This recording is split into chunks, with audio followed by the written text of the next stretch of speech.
Good morning, all of you, and welcome again.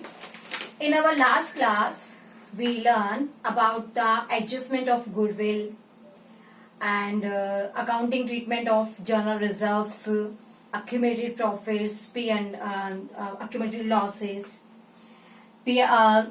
revaluation account. We learned to prepare a revaluation account and the distribution of profit among the partners in their agreed ratio. I told you that general reserve जो है वो distribute करना partners के ऊपर depend करता है. अगर partner चाहे तो वो डिस्ट्रीब्यूशन के लिए मना भी कर सकते हैं. तो मैंने आपको बताया था कि अगर पार्टनर्स जनरल रिजर्व P&L को डिस्ट्रीब्यूट करना नहीं चाहते हैं, अपने अपने एक्यूमुलेटेड प्रॉफिट्स और रिजर्व को डिस्ट्रीब्यूट करना नहीं चाहते हैं, तो ऐसे में उन्हें क्या करना पड़ेगा, ऐसे में उन्हें एक एडजस्टमेंट एंट्री पास करनी होगी. ठीक वैसे ही जैसे हम गुडविल के लिए करते हैं. क्यों? क्योंकि हम जानते हैं कि पार्टनर्स का प्रॉफिट शेयरिंग रेशियो जो है वो चेंज हो चुका है. तो पहले जो उसको शेयर मिल रहा था वो आगे जाकर शेयर हो सकता है इंक्रीज हो जाए या फिर डिक्रीज हो जाए. तो जो पार्टनर का शेयर डिक्रीज हो रहा है यानी sacrificing partner, he will demand for compensation from the gaining partner. तो गेनिंग पार्टनर को जितना गेन वो कर रहा है उतने गेन से सैक्रिफाइसिंग पार्टनर को कंपनसेशन प्रोवाइड करना होगा. So for this purpose we are to prepare an adjustment entry. तो इस एडजस्टमेंट एंट्री में हमने देखा था कि प्रॉफिट में तो डेफिनेटली पार्टनर का शेयर डिक्रीज हो रहा है, तो हमने गुडविल को बेसिस मानकर प्रॉफिट के लिए कॉम्पनसेशन दिया. अब अगर रिजर्व और एक्यूमुलेटेड प्रॉफिट एंड लॉसेस भी हम डिस्ट्रीब्यूट नहीं करेंगे तो हमें उसके लिए कॉम्पनसेशन एंट्री पास करनी पड़ेगी. ठीक वैसे ही रिवैल्यूएशन के लिए भी रूल अप्लाई होता है. रिवैल्यूएशन के लिए क्या है कि रिवैल्यूएशन से होने वाले प्रॉफिट और लॉसेस को पार्टनर डिस्ट्रीब्यूट कर भी सकते हैं और पार्टनर चाहे तो उसे डिस्ट्रीब्यूट ना भी करें. यानी अपर डिस्ट्रीब्यूशन ना करने के लिए आपको हमेशा क्वेश्चन स्पेसिफाई करेगा. क्वेश्चन कहेगा आपको कि डिस्ट्रीब्यूट नहीं करना है, वरना हम तो हमेशा डिस्ट्रीब्यूशन ही करेंगे. In the absence of any information we are to distribute all the reserves, accumulated profits and profit और लॉस ऑन रिवैल्यूएशन. तो we are taking second condition. अब मैंने फर्स्ट कंडीशन आपको बता दी थी जहां पे मैंने अपना P&L रिवैल्यूएशन अकाउंट प्रिपेयर किया और रिवैल्यूएशन अकाउंट का जो भी प्रॉफिट और लॉस था वो पार्टनर्स में डिस्ट्रीब्यूट कर दिया.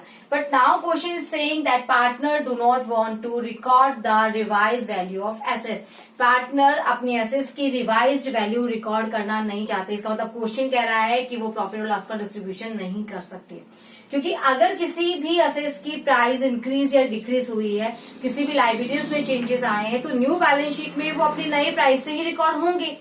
और नई प्राइस से रिकॉर्ड होने का मतलब है हमने उससे होने वाले प्रॉफिट और लॉस को वहीं की वहीं खत्म कर दिया है.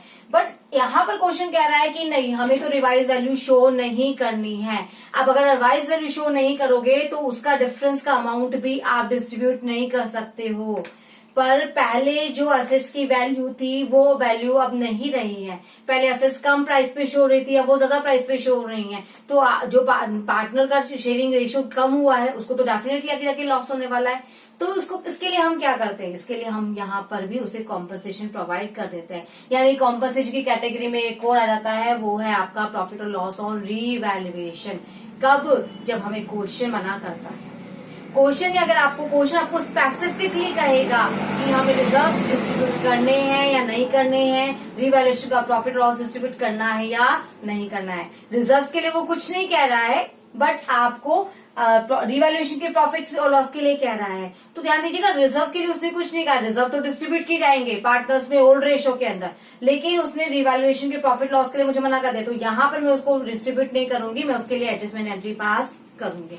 तो हम ले रहे हैं ये सेकंड कंडीशन. सेकंड कंडीशन के अंदर हमारे पास कुछ एसेट्स हैं और कुछ लायबिलिटीज हैं. ओके, तो मेरे पास एसेट्स में आ रही हैं, लैंड है जो पहले 1 लाख का था, अब मैंने उसकी रिवाइज्ड वैल्यू आपको दे दी है, वो हो गई है 1,20,000. ओके, बिल्डिंग जो पहले मेरे पास 80,000 की थी अब रह गई है 60,000 का. फर्नीचर जो पहले मेरे पास में 20,000 का था अब हो चुका है 25,000 का. ओके, इसी तरह से मेरे पास कुछ लायबिलिटीज भी हैं. लायबिलिटीज में लाइक मेरे पास बिल्स पेबल हैं जो पहले 10 के थे अब रह गए हैं 8,000 के. और क्रेडिटर्स हैं जो पहले मेरे पास 15,000 के थे अब हो गए हैं वो 10,000 के। ओके, तो अब ये रिवाइज वैल्यू मैंने क्यों निकाली? Because partners A and B sharing equal. Now they have changed their ratio and ratio has become 1/2. Okay, हमारा जो रेशियो हो गया वो 1:2 हो गया है। अब यहाँ पे मैंने देखा कि पहले इक्वल पार्टनर थे, तो पहले हम इसका ओवरऑल रिजल्ट निकाल लेते हैं। यहाँ पर मुझे प्रॉफिट हो रहा है ऑन लैंड कितने का? 20,000 का। बिल्डिंग पे मुझे हो रहा है loss on building -20,000। Then furniture पे मुझे हो रहा है 5,000 का प्रॉफिट प्लस 5,000। बिल्स पेबल जो 10 से थे अब वो 8 के ही रह गए हैं, तो यहां पर मुझे लॉस हो रहा है, सॉरी प्रॉफिट हो रहा है, क्योंकि 10,000 की बिल्स पेबल का पेमेंट करना था, अब 8,000 पेमेंट करना पड़ेगा प्लस 2,000। क्रेडिटर्स जो हैं वो पहले 15 के थे अब 13 के रह गए हैं, तो क्रेडिटर्स पे मुझे प्रॉफिट हो रहा है प्लस 2,000 का।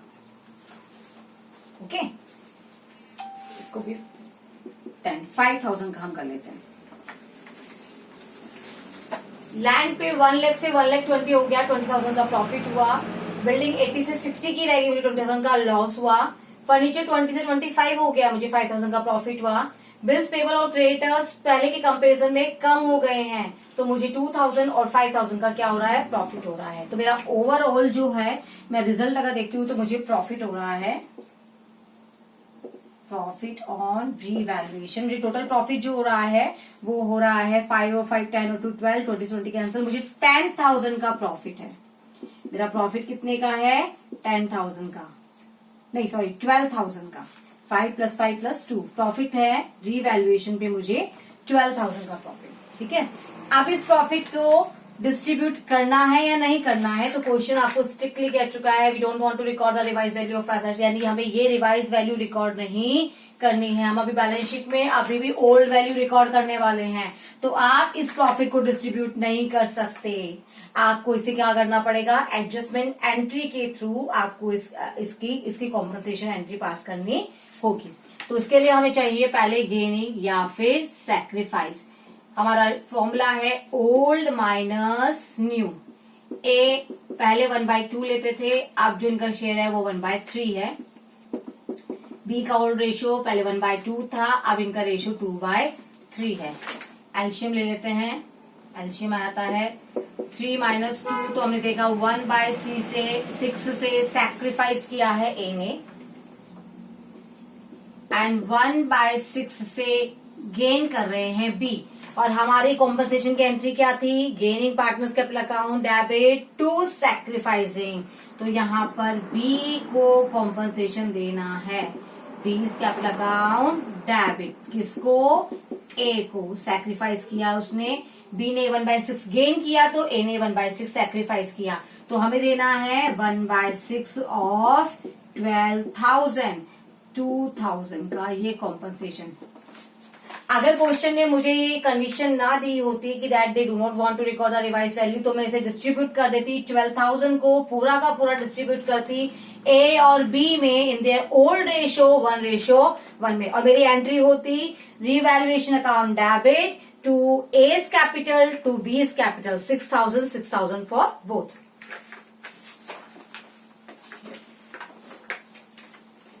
अब मैं एक क्वेश्चन ले रही हूं आपको, जहां पे मैं एक बार सारे पॉइंट्स कवर करने की कोशिश करती हूँ। यहां पर मेरे पास गुडविल है 90,000। ओके, जनरल रिजर्व्स ये मैं ले लेती हूं 60,000 and loss on revaluation, this time I'm taking loss on revaluation 30,000। Okay, तो मैंने ले लिया है लॉस रिवैल्यूएशन पे 30,000। अब क्वेश्चन मुझे कह रहा है कि partners have decided not to distribute the general reserve and they also do not want to record the revised value of assets and liabilities. Again, they do not want to distribute the general reserve and also they do not want to record the revised value of assets and liabilities. General reserve भी distribute नहीं करना है और जो assets and liabilities की revised value है वो भी रिकॉर्ड नहीं करनी है। यानी क्वेश्चन मुझे कहता है आप इसे भी डिस्ट्रीब्यूट नहीं करोगे, आप इसे भी डिस्ट्रीब्यूट नहीं करोगे, तो ये दोनों कहता है अगर डिस्ट्रीब्यूट नहीं करेंगे तो कॉम्पनसेशन में जाएंगे और कॉम्पनसेशन में गुडविल तो ऑलरेडी अवेलेबल है हमारे पास। तो यहाँ पर ये तीनों ही हमें क्या करने हैं, तीनों ही एडजस्टमेंट एंट्री की कैटेगरी में चले गए हैं। आपके पास दो ऑप्शन है, या तो डिस्ट्रीब्यूट कर दो या फिर एडजस्टमेंट एंट्री पास कर दो। डिस्ट्रीब्यूट करने के लिए आपको क्वेश्चन नहीं कहता है, आपको हमेशा इन the absence of any information आपको डिस्ट्रीब्यूट ही करना है, लेकिन डिस्ट्रीब्यूट ना करने के लिए क्वेश्चन आपको स्पेसिफाई करेगा। ऐसे में आपको यहाँ पर डिस्ट्रीब्यूशन नहीं करना है, इसके लिए आपको एडजस्टमेंट एंट्री पास करनी है विथ गुडविल। तो मैं क्या करूंगी, मैं तीनों के लिए अलग अलग एडजस्टमेंट एंट्री पास नहीं करूंगी, क्योंकि एडजस्टमेंट एंट्री एक ही होती है, gaining partners capital current account debit to sacrificing partners capital और करंट अकाउंट। मैं इन तीनों को क्या कर दूंगी, कंबाइन कर लूंगी। मैंने देखा ये प्लस, लेकिन ये क्या है, ये मेरे लिए लॉस है, यानी कि ये माइनस। तो मेरे पास जो ओवरऑल बचता है वो रहता है 1,20,000। अब सपोज यहाँ पर ए और बी हैं, पहले जो उनका रेशो था वो रेशो मैं ले लेती हूँ 2:1। ये इनका ओल्ड रेशो है, बट नाउ न्यू रेशो है उनका 3:2। ओके, तो पहले हम निकालेंगे कि गेन हुआ है या सैक्रिफाइस हुआ है। Old minus new, 2/3 minus 3/5, 1/3 minus 2/5। LCM आता है हमारे पास 15, 10 minus 9, 1/15 से ए क्या कर रहे हैं, ए 10 से 9 पर रह गए हैं, सेक्रीफाइस कर रहे हैं।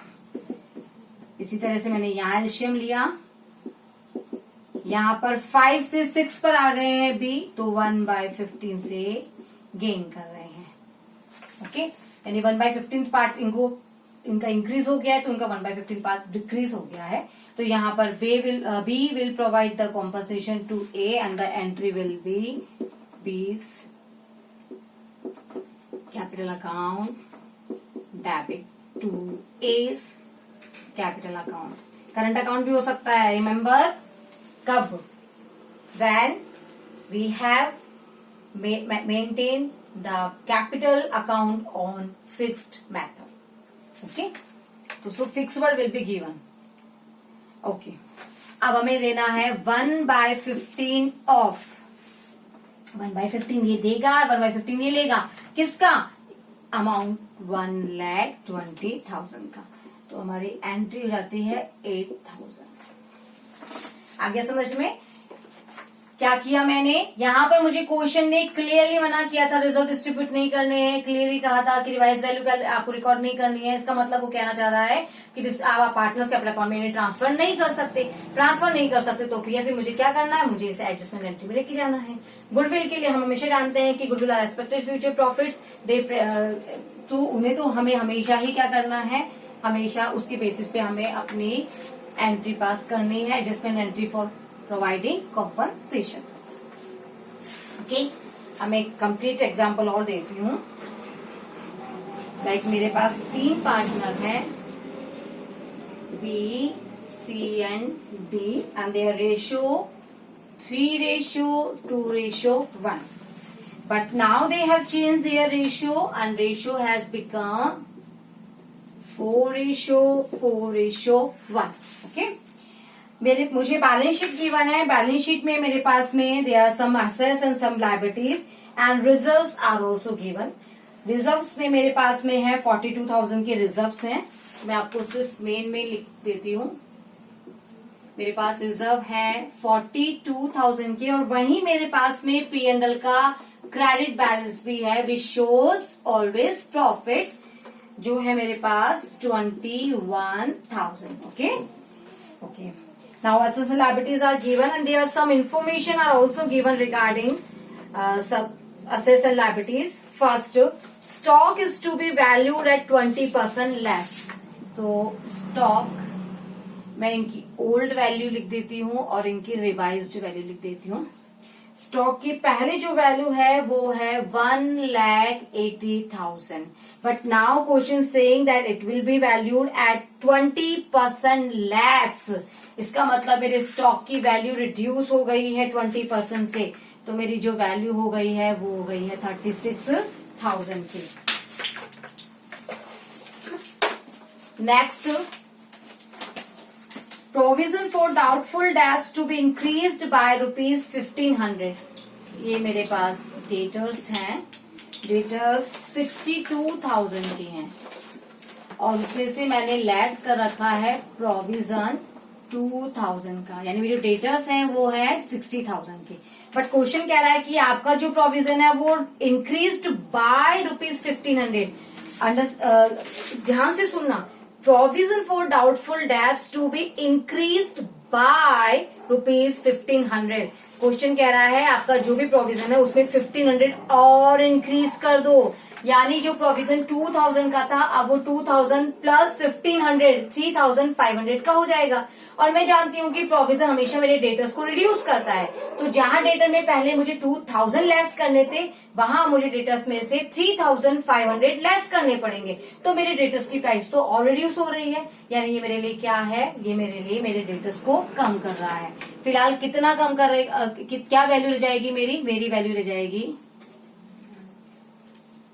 62,000 माइनस 3,500. ओके, पहले मैं यहाँ रिवाइज वैल्यू लिख रही हूँ तो इसका भी लिख देती हूँ. इन्होंने मुझे कहा था 20% कम करना है, तो 20% लेस हो जाएगी, यानी मेरी वैल्यू रह जाएगी 80% ओनली.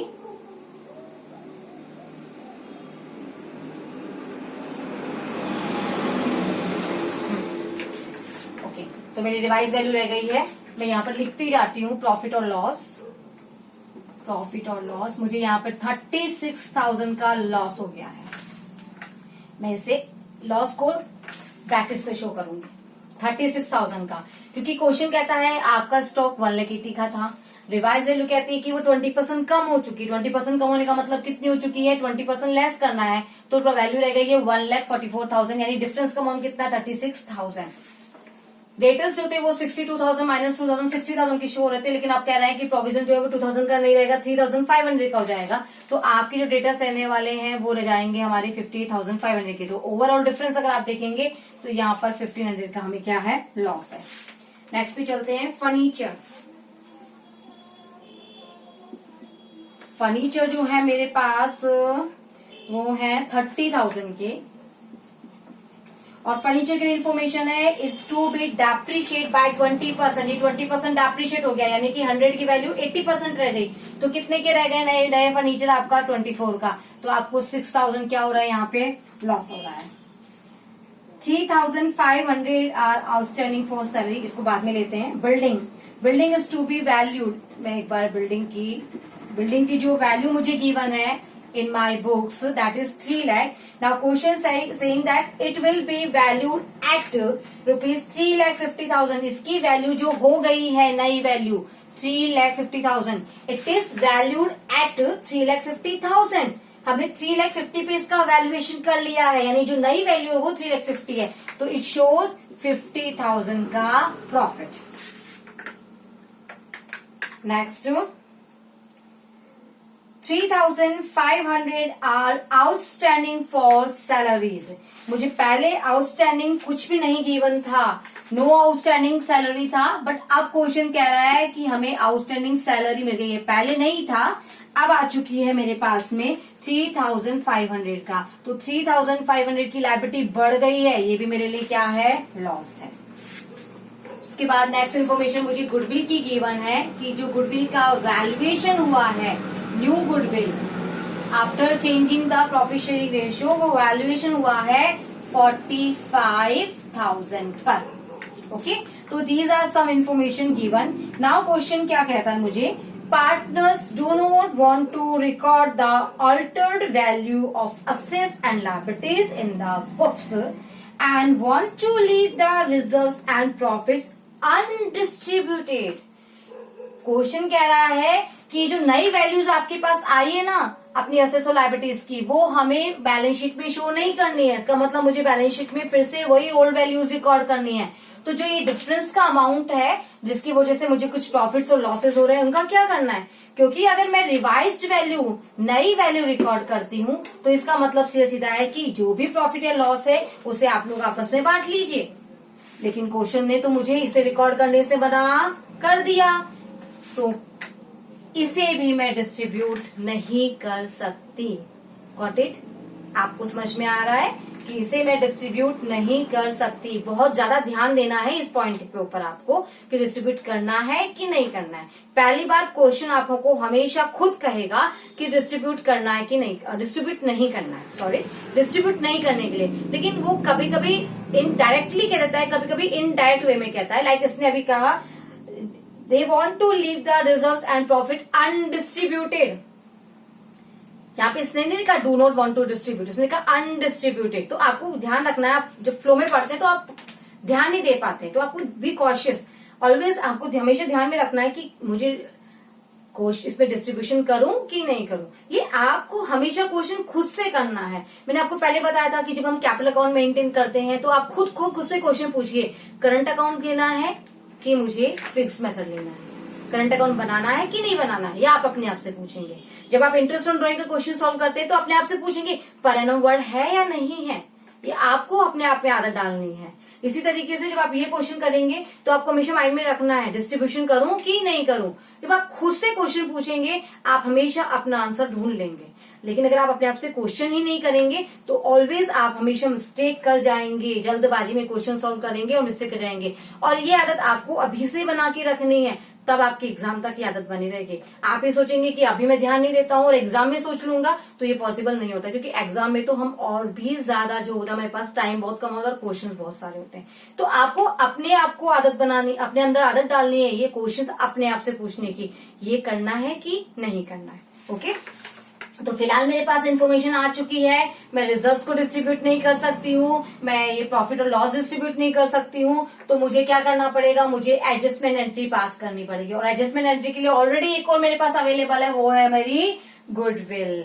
तो गुडविल भी हमारे एडजस्टमेंट एंट्री में आ गए। मेरे रिजर्व्स और P&L भी उसमें आ चुके हैं। और मुझे अपने रिवैल्यूएशन के प्रॉफिट और लॉस के लिए भी कह दिया गया है। अब यहाँ पे मैं एक चीज और आपको बताना चाहती हूँ कि देखिए, जब हमारे पास क्वेश्चन आता है तो बैलेंस शीट हमें गिवन होती है और बैलेंस शीट में ये सारी इन्फॉर्मेशन मुझे गिवन दी होती है। नीचे मुझे कुछ इन्फॉर्मेशन दी होती है जिसके थ्रू मैं अपनी नई वैल्यूज पता कर लेती हूँ, जैसा कि मैंने अभी पता कर लिया है। लेकिन रीवैल्यूएशन कभी भी ना तो ओल्ड वैल्यू को रिकॉर्ड करता है ना न्यू वैल्यू को। वो इन दोनों के डिफरेंस को, जो आपके लिए प्रॉफिट भी हो सकता है और लॉस भी हो सकता है, वो रिकॉर्ड करता है। तो हमेशा ध्यान दे लेना, आप लोग कभी गलती से भी उसमें नई वैल्यू मत डाल देना। कि क्वेश्चन ने कहा था स्टॉक जो है वो 20% डेप्रिशिएट हुआ है, तो 20% डेप्रिशिएशन 36,000 आपको लिखना है, क्योंकि depreciation is the loss for you. वो अमाउंट जो आपका, क्योंकि ये होती है आपकी 100% अमाउंट, अब ये इंक्रीज हो गई है तो 100 से 120% इंक्रीज हो गया, 120 हो गया, 20% डिक्रीज हो गया तो 80% हो गया। तो जो ये 80% रह गया या 120 हो गया, they are your new values. पर मुझे न्यू वैल्यू नहीं मिली, तो वो डिफरेंस का अमाउंट चाहिए कि कितना परसेंट इंक्रीज हुआ, कितना परसेंट डिक्रीज हुआ, कितना अमाउंट बढ़ा, कितना अमाउंट कम हो गया। तो लाइक मेरे पास फर्स्ट इन्फॉर्मेशन आती है कि मेरा जो स्टॉक है वो 36,000 से कम हो गया, ये मेरे लॉस है। मेरे डेटर्स कहते हैं कि पहले हम 60 के थे, अब उन्होंने 1500 का प्रोविजन और बढ़ा दिया। तो देखिए, जो अमाउंट उन्होंने बढ़ाया है दैट इज माई लॉस, क्योंकि प्रोविजन हमेशा मेरे लिए लॉस है। आपने 2000 के प्रोविजन में 1500 और डाल दिए तो यही मेरे लिए लॉस है, तो मैं 1500 दिखाऊंगी। पर नई बैलेंस शीट में ये 1500 नहीं आएगा, नई बैलेंस शीट में आपका 58,500 आएगा। इसी तरीके से आपने जो फर्नीचर है वो 30,000 का था, 30,000 से आपका फर्नीचर 24 पर रह गया है, तो आपके फर्नीचर में 6,000 रिड्यूस हो गए हैं। बिल्डिंग 3 लाख की थी, जब लेकिन नई वैल्यू पता की तो पता चलता है मार्केट में बिल्डिंग की वैल्यू 3,50,000 हो गई है, 50,000 इंक्रीज हो गए हैं। आउटस्टैंडिंग सैलरी जो पहले मेरी बैलेंस में थी नहीं, अब आ चुकी है, तो आपकी लायबिलिटी इंक्रीज हो गई है, because outstanding is a liability for you. तो हमारे पास में 3,500 की लायबिलिटी आ गई है। अब हम इसका ओवरऑल देखते हैं कि हमारे पास क्या होगा। तो सबसे पहले मैं अपना रिवैल्यूएशन का प्रॉफिट और लॉस निकाल लेती हूँ। 36,000 loss, 1500 loss, 6,000 loss, 50,000 loss, 3,500 loss. तो 11, 36, 14, 11 मेरे पास जो फाइनल रह गया है वो मेरे पास रह गया है, एक्सक्यूज मी 1 सेकेंड,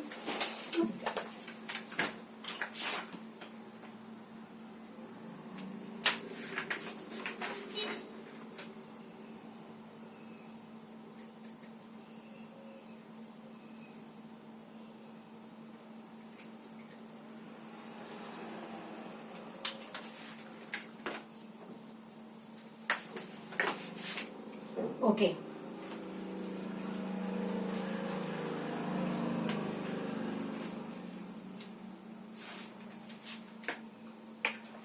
$36,000, 1,500, 6,000, 3,500, ओके।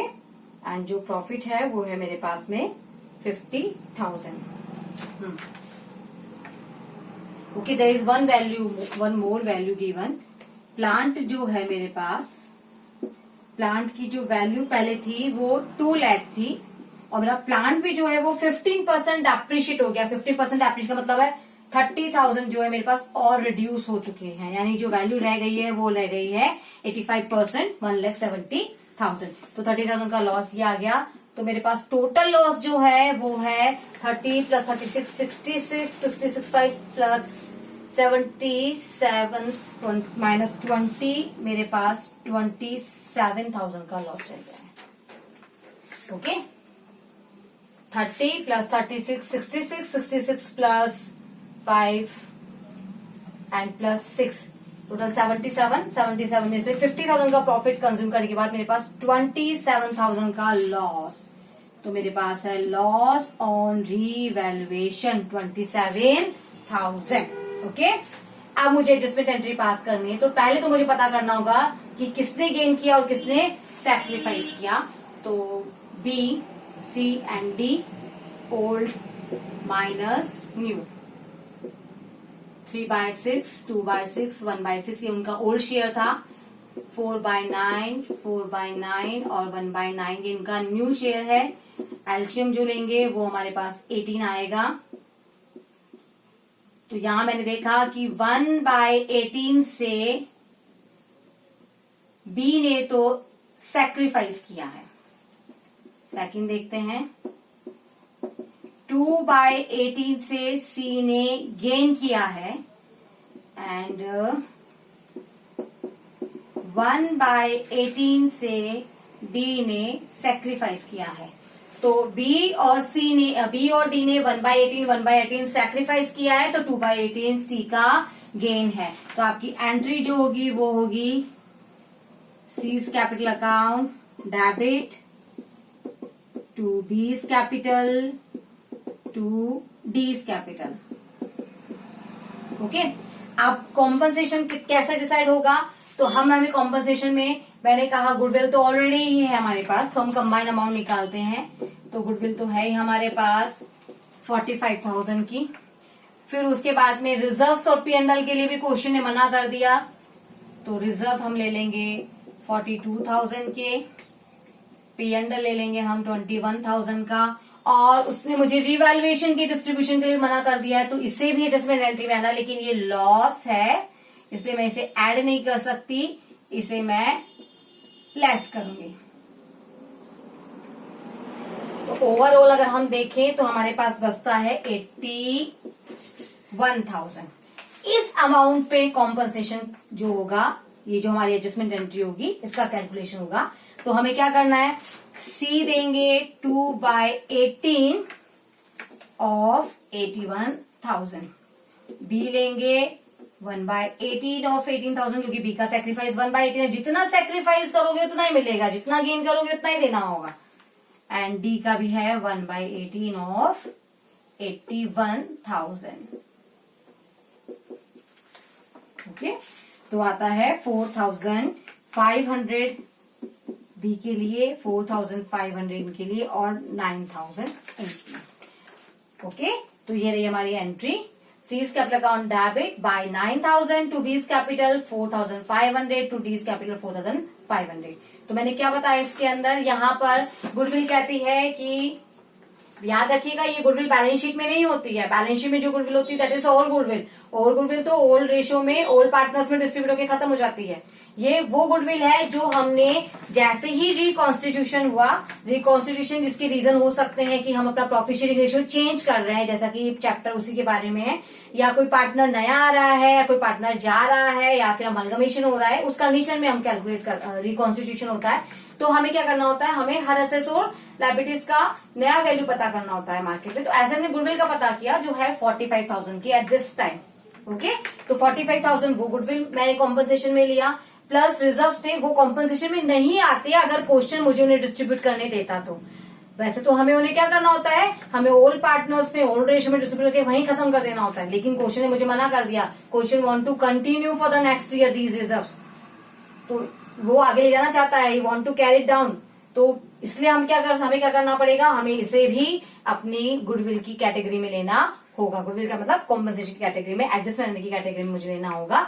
और इसी तरीके से उसने मुझे रीवैल्यूएशन जो वो भी डिस्ट्रीब्यूट के खत्म हो जाता अगर क्वेश्चन मुझे मना नहीं करता, लेकिन क्वेश्चन ने मुझे मना कर दिया है, इसलिए उसे भी मैंने डाल दिया है इस कैटेगरी में। तो टोटल अमाउंट जो अवेलेबल है वो 81,000। इस 81,000 को मैंने उनके सैक्रिफाइसिंग और गेनिंग पार्ट के अकॉर्डिंग उनका शेयर निकाला और अपनी एंट्री पास कर दी। एंट्री हमेशा वही होगा, gaining partners capital account debit to sacrificing partners capital. ये कभी चेंज नहीं होता है, चाहे वो एडमिशन हो चाहे रिटायरमेंट हो, हमेशा आपकी यही एंट्री पास होगी। बस फर्क होगा, नेम चेंज हो जाएगा। वहां पे हम गेनिंग पार्टनर को बोलते हैं न्यू पार्टनर, और जो सैक्रिफाइसिंग पार्टनर होते हैं वो होते हैं ओल्ड पार्टनर। तो हमारी एंट्री रहती है new partners capital to old partner. Retirement की कंडीशन में जो पार्टनर जा रहा है वो अपना सैक्रिफाइस कर रहा है, तो हम उसका लिख देते हैं retiring partners capital account debit to remaining partners capital account debit to retiring partners capital account. Name change जाता है, हम उसके बारे में हमें नेक्स्ट चैप्टर्स में बात करेंगे। तो ये है हमारा जो चैप्टर मैंने स्टार्ट किया था, change in profit sharing ratio among existing partner, जहां पे मैंने कैलकुलेशन सिखाया कि जब भी इस तरह की पोजीशन कंडीशन आएगी हमें क्या क्या करना होगा। हमें अकाउंटिंग ट्रीटमेंट ऑफ गुडविल करना होगा, accounting treatment of reserves and accumulated profit and losses करना होगा, हमें accounting treatment of revaluation of assets liabilities करना होगा, हमें अपने पार्टनर्स के capital account adjusted capital account बनाने होंगे। तो ये सब करने के बाद अब हम अपने पार्टनर्स कैपिटल अकाउंट प्रिपेयर करेंगे। पार्टनर्स कैपिटल अकाउंट मैं आपको पहले सिखा चुकी हूँ, सेम उसी वे में बनेंगे। स्टार्ट होंगे वो अपने ओपनिंग बैलेंस से, हम उनका ओपनिंग बैलेंस ट्रांसफर करेंगे। इसके बाद में हमने जो भी एंट्री पास की है, जो भी डिस्ट्रीब्यूशन किया है जहां पार्टनर्स कैपिटल अकाउंट्स के थ्रू, वो एंट्रीज हम उसके अंदर पोस्ट करेंगे। जैसे ही करेंगे आपके पास आपके फाइनल क्लोजिंग बैलेंस आ जाएंगे। मैं इसे एक्सप्लेन करूंगी but in the next chapter मैं आपको पूरा क्वेश्चन एक्सप्लेन करूंगी। वहां पर हम रिवैल्यूएशन भी बनाएंगे, हम सारे एडजस्टमेंट भी करेंगे, अपना बैलेंस शीट भी पार्टनर्स कैपिटल अकाउंट भी बनाएंगे और देन बैलेंस शीट भी प्रिपेयर करेंगे। फिलहाल के लिए इतना ही। Thank you so much.